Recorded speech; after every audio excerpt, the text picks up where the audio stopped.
And the question then becomes the question to ask really on a higher consciousness level is to say, what bills are you expected to pay? And just sort of what does that look like? And do you have to pay bills? Do you have to work? Right? Because what he was saying is, look, I'm a father who's worked his whole life and I've worked very hard to pay these bills because my bills are coming in here and I'm working here to pay bills that are coming in now. So I worked in 1998 to pay bills that came in 1998.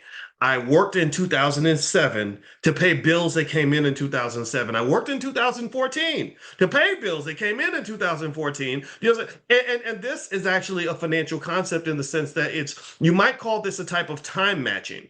It's like time matching, which basically says this. It says I'm reacting to my economic environment. The bills coming in now, I'm working now to pay the bills that come in now. So when I get the check now, I pay the bills that came in now, and then I sit back and get ready for the bills that are going to come in later, and I'm going to work later to pay the bills that come in later.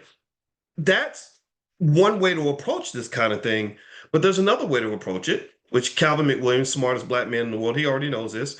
There's a proactive way to approach it. Why is it not the case that you can't pay today's bills with money that you worked for 5 years ago? Why is it that there's always a one-to-one time matching? And this, believe it or not, I took a whole class in cash flow timing, which was the beginning of a very long journey where I began to really understand the relationship, the deep relationship between time and money. And then I realized, I said, Black people, we're not just wasting money, we're wasting time. Time, that's the secret. That's what you're wasting, right? And so here's the thing. So the dad is like, here's what I did for 30 years, baby. I went to work every day so I could pay bills that were coming in that month, and I did it consistently, and I was on a tightrope. Why am I on a tightrope? I'm on a tightrope because if at any point during this process I had got disabled or something bad had happened, I got hit by a car, everybody would have been screwed. Everybody would be screwed because all this work I'm doing to pay bills that are coming in right now wouldn't have happened anymore.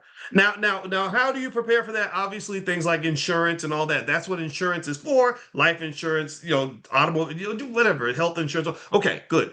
But then also, there's other kinds of insurance in the sense of saying, why do you have to work right now to pay bills that are coming in right now? I can tell you, you want to know how I pay my bills right now, honestly?